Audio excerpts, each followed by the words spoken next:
Cari fratelli e sorelle, buongiorno. Chers frères et sœurs, bonjour. Nous écoutons la catéchèse du pape François à Rome le 28 octobre 2020. Aujourd'hui, en cette audience, comme nous l'avons fait lors des audiences précédentes, je vais rester ici. À ma place, j'aurais beaucoup aimé descendre et saluer chacune d'entre vous, mais nous devons maintenir les distances. Mais je sais que quand je descends, il y a tout de suite un rassemblement pour venir me saluer. Et ça serait contre le soin, les précautions que nous devons avoir face à cette grande dame qui s'appelle la Covid et qui nous fait tellement de mal. Donc je vous demande pardon de ne pas descendre vous saluer et je vous salue d'ici. Et je vous porte vraiment dans le cœur et s'il vous plaît, portez-moi dans le cœur moi aussi. Priez pour moi, à distance on peut prier les uns pour les autres. Merci de votre compréhension.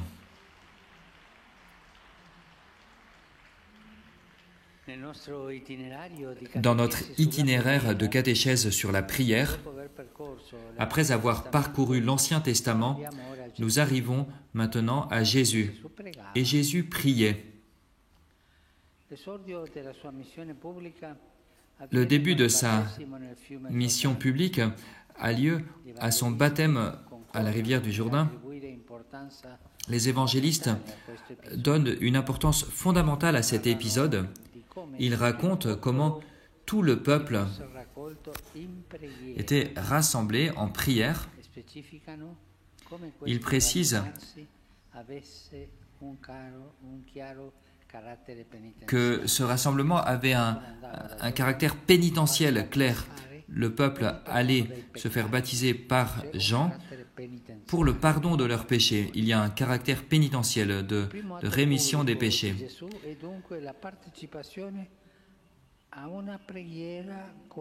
Le début du ministère public de Jésus, c'est la participation à une prière chorale du peuple, une prière commune.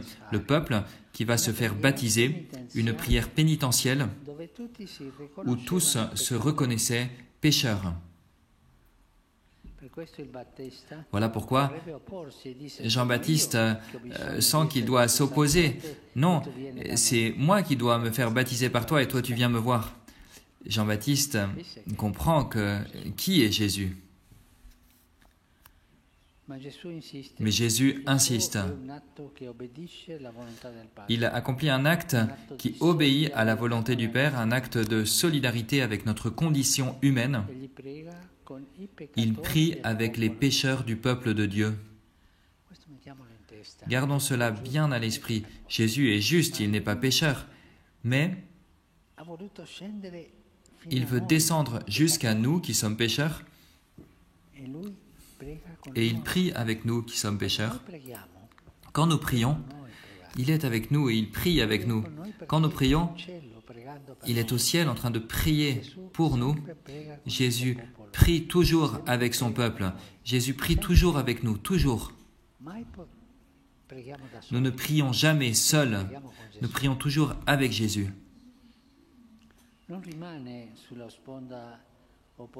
Il ne reste pas de l'autre côté du Jourdain, sur l'autre rive, pour marquer une distance vis-à-vis du peuple désobéissant. Non, il plonge ses pieds dans les mêmes eaux de purification. Il se fait comme un pécheur. Et c'est la grandeur de Dieu qui a envoyé son Fils, qui s'est anéanti lui-même et qui apparaît comme un pécheur. Jésus n'est pas un Dieu lointain, il ne peut pas l'être.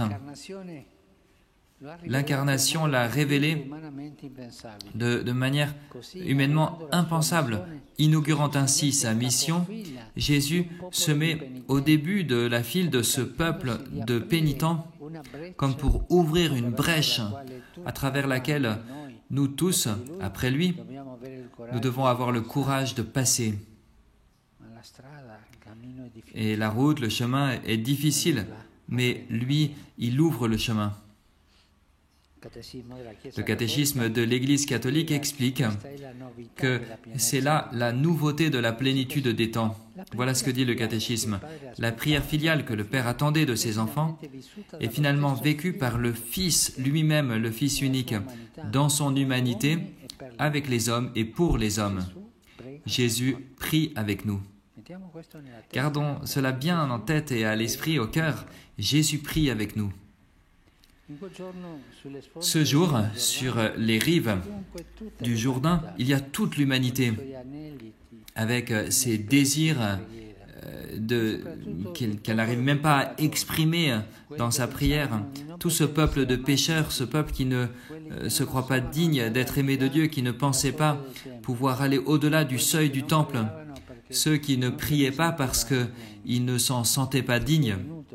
Jésus est venu pour tous, pour eux-mêmes, et il commence justement en s'unissant avec eux, en étant le premier dans cette file. L'évangile de Luc met surtout en évidence le climat de prière dans lequel a lieu le baptême de Jésus.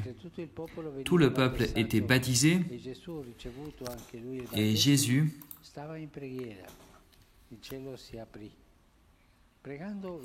après avoir été baptisé, lui aussi priait et le ciel s'ouvrit. La porte du ciel s'ouvre et de cette brèche descend l'Esprit Saint. Et d'en haut, il y a une voix qui proclame la magnifique vérité. « Toi, tu es mon Fils bien-aimé, en toi je trouve ma joie. » C'est Luc 3, 22. Cette phrase recueille un immense trésor. Elle nous fait comprendre, avoir l'intuition de quelque chose du mystère de Jésus et de son cœur qui est toujours tourné vers le Père. Le monde, la vie vont le condamner, même dans les expériences les plus tristes, les plus injustes qu'il va devoir expérimenter, même quand il fait l'expérience de ne pas avoir d'endroit où reposer sa tête, même quand autour de lui vont se déchaîner la haine et la persécution. Jésus n'est jamais sans le refuge d'une demeure, celle d'habiter éternellement auprès du Père. Voilà la grandeur unique de la prière de Jésus. L'Esprit Saint prend possession de sa personne et la voix du Père atteste qu'il est le Fils bien-aimé, celui en qui il se reflète pleinement. Cette prière de Jésus, qui sur les rives du Jourdain est totalement personnelle, c'est ce qu'elle sera pendant toute sa vie terrestre. À la Pentecôte, cette prière deviendra par la grâce la prière de tous les baptisés en Christ. Lui-même nous a obtenu ce don et il nous invite à prier comme lui priait. Voilà pourquoi si dans un soir de prière nous nous sentons faibles, vides, s'il nous semble que la vie a été totalement inutile, il nous faut à ce moment-là supplier que la prière de Jésus devienne aussi la nôtre. Oh, aujourd'hui, je n'arrive pas à prier, je ne sais pas quoi faire, je n'ai pas envie, je suis indigne. C'est à ce moment-là que ta prière, que l'on peut dire « Seigneur Jésus, que ta prière soit ma prière ». Et lui, il prie pour nous. En ce moment, il est en train, devant le Père, de prier pour nous. Il est l'intercesseur.